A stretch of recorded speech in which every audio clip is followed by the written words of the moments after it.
Alrighty, hello everyone. My name's Tim.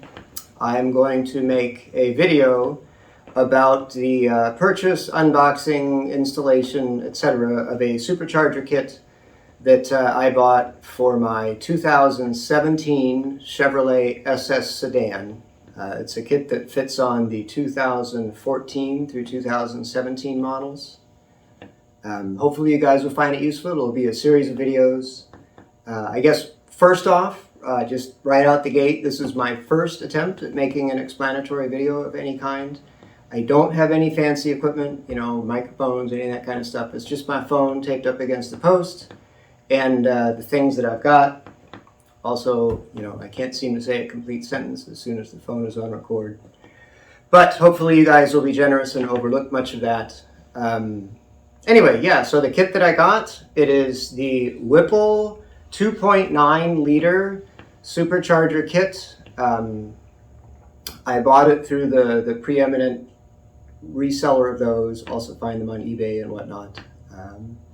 My situation is a little bit different in the sense that I ordered mine on a Black Friday sale. So that was, I guess, in mid to late November. My kit arrived in, I think, early to mid-February, which was very much in line with what I was told to expect. The kit that I bought was the one without a flash tuner or canned tune.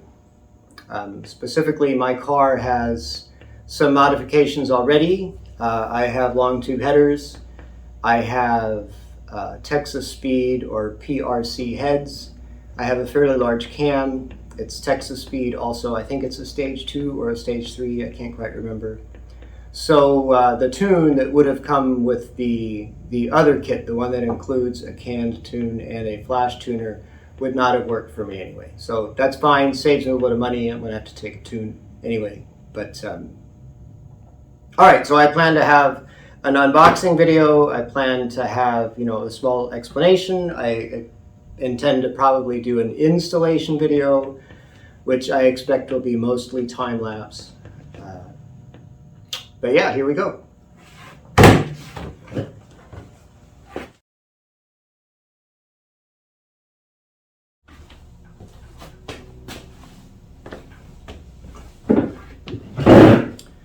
The first item I thought I'd do a segment on is the one that I'm guessing most of you are interested in right off the bat. It's the supercharger compressor unit, intercooler, and intake manifold combination. It ships just like this. It comes, mostly assembled as a component. I guess to go over the parts of it, this top black part is the compressor housing. It kind of looks like it's a casting and then machined afterwards, which is nice that it's one piece all along the top. I think it'll make for fewer leaks and whatnot. Inlets up here, of course. This guy here is called the jack shaft, I think is the right name. The actual pulley goes on the front here, which is then driven by the serpentine belts. Depending the size of your pulley makes the difference on how fast these compressor rotors spin, and thereby determines the level of boost that you get. So jack shaft comes back here. There's what I'll call a gearbox or something back here. It requires oil before you run it. Underneath, so at the compressor outlet, there is a heat exchanger. It's an air to water heat exchanger. I think I may, in some other places of video, say that there's 2 in there.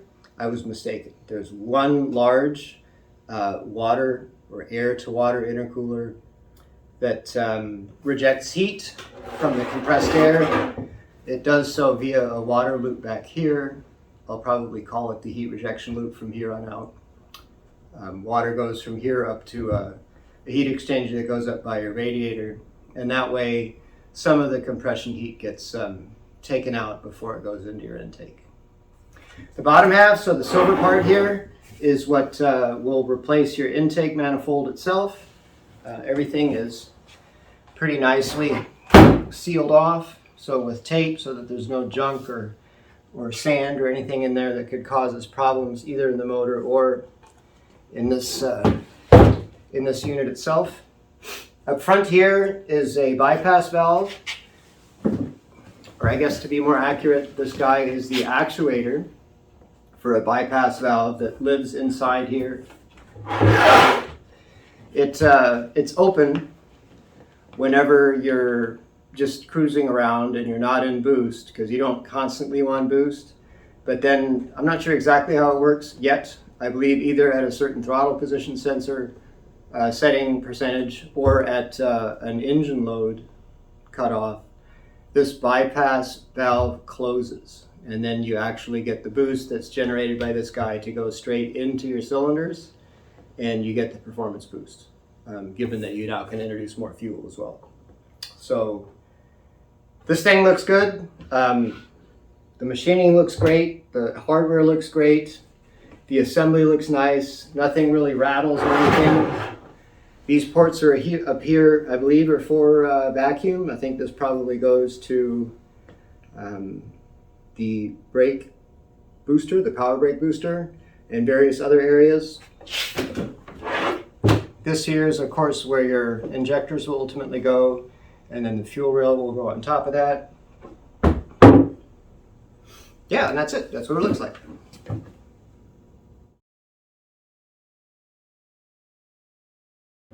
All right, so we've seen the compressor unit. I thought I would make a quick video showing the unboxing, or at least what else all was included in the kit that came from Whipple. I think maybe I'll lay it all out, and then we'll go through part by part what all came with the kit. So let me get started.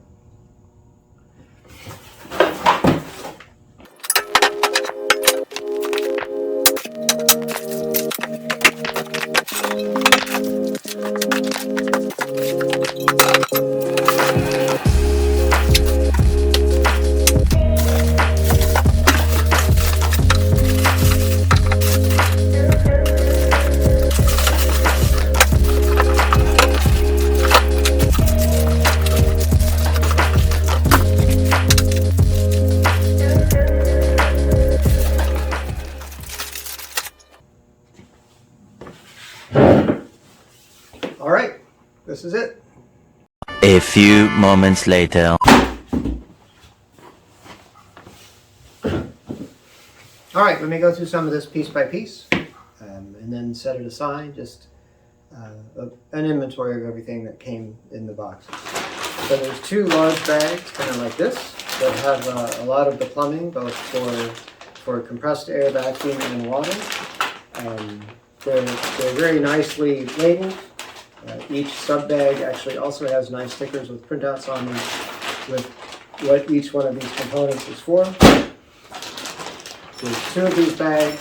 One of them looks like replaces some of the stock lines. Some of it is for the water that goes through the intercoolers and up front to the heat exchanger.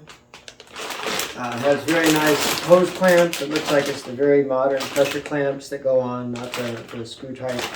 So it really looks well packaged and nice.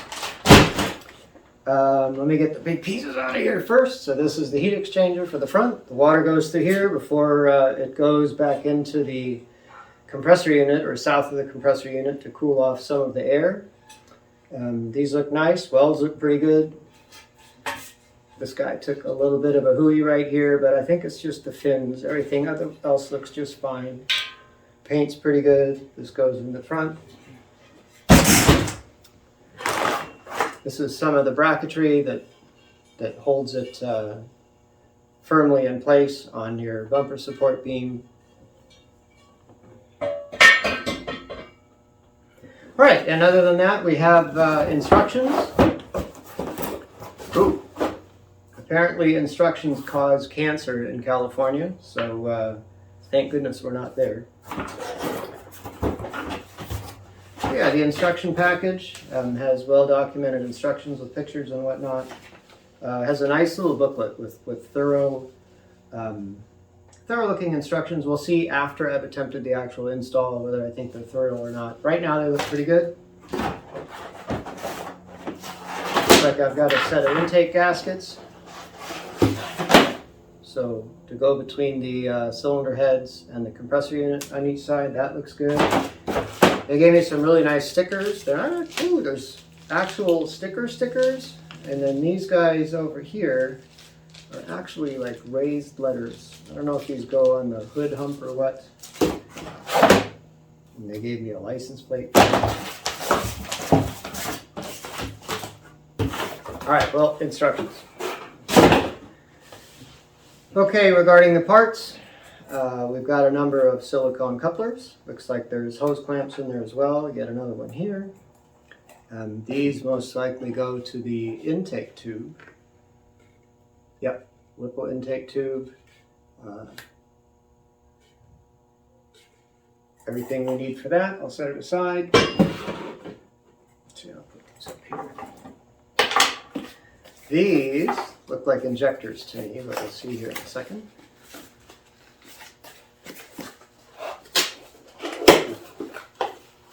No, this is the pulley.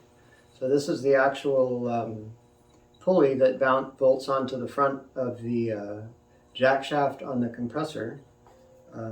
It's really nice aluminum. It's got nice, I don't know if you can see it or not, it's got Whipple Supercharger engraved on the front. Looks pretty cool. It's got a new belt, a micro V belt.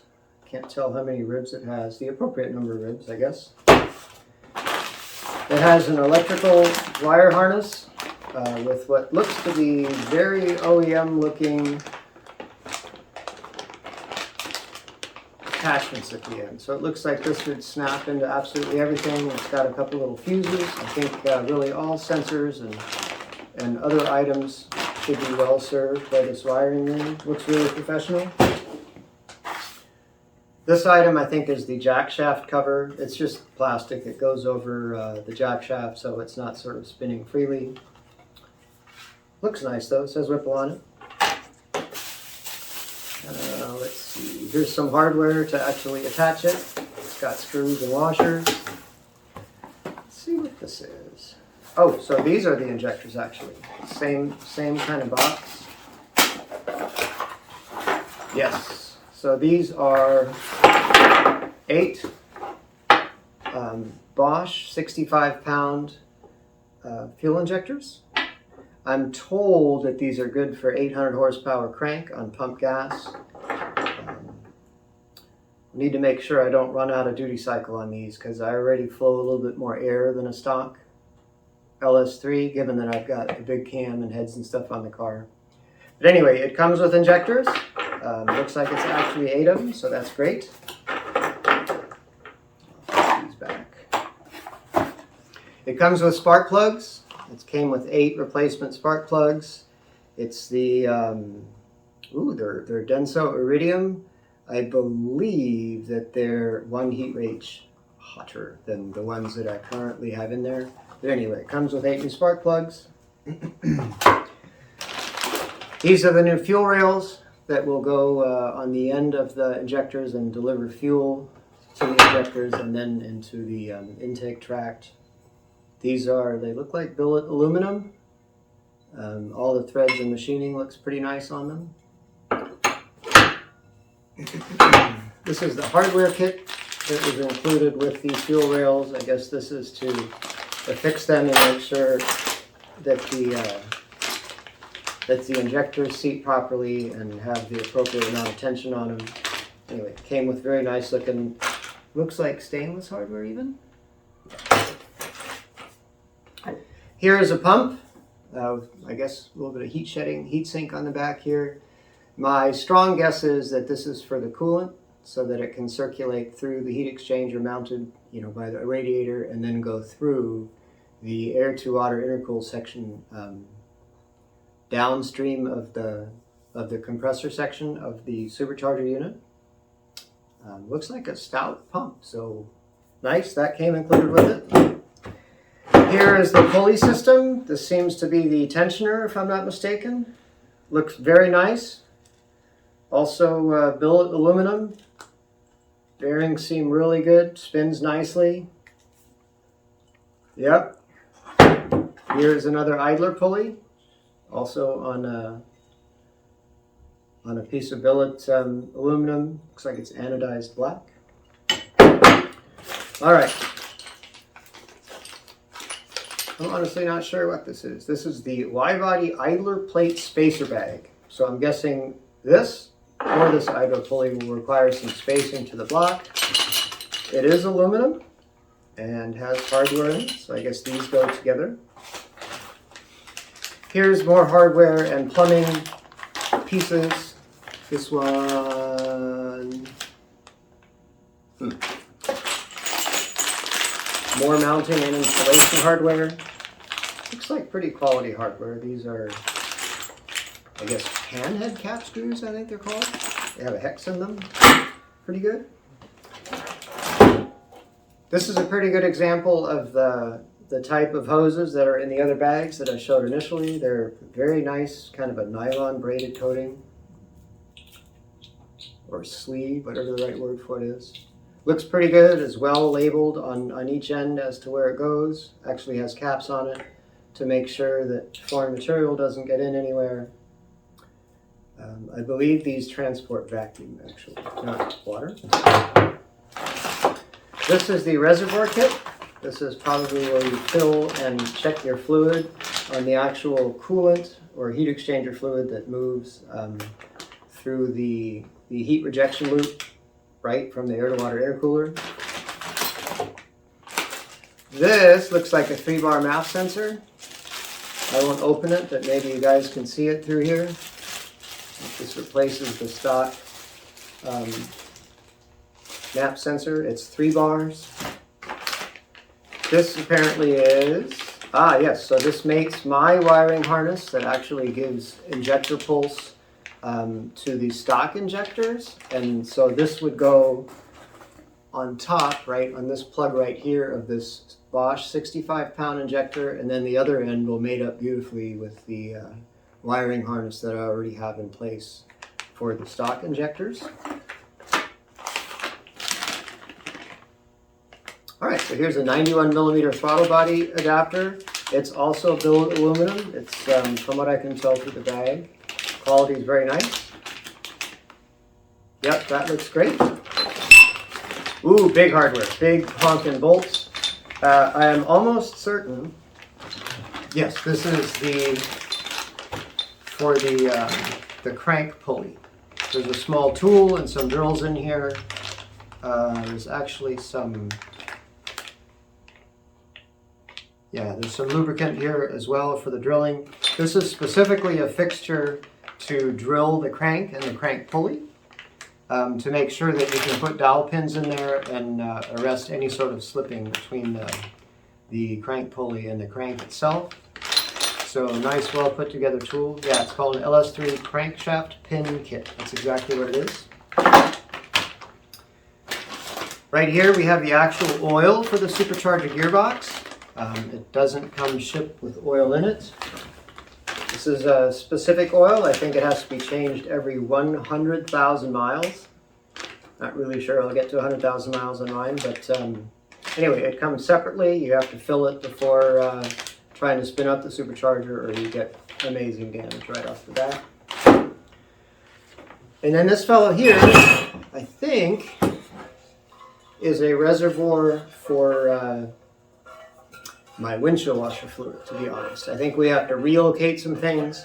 This will go up in the, I believe, the driver's side front. I think we relocate one horn over, so you have both horns on one side, and this will get mounted up and actually take the place of some parts that need to be removed to make place or space for the intercooler heat rejection fluid, or water, whatever you want to call it. And yeah, that's everything that's in here.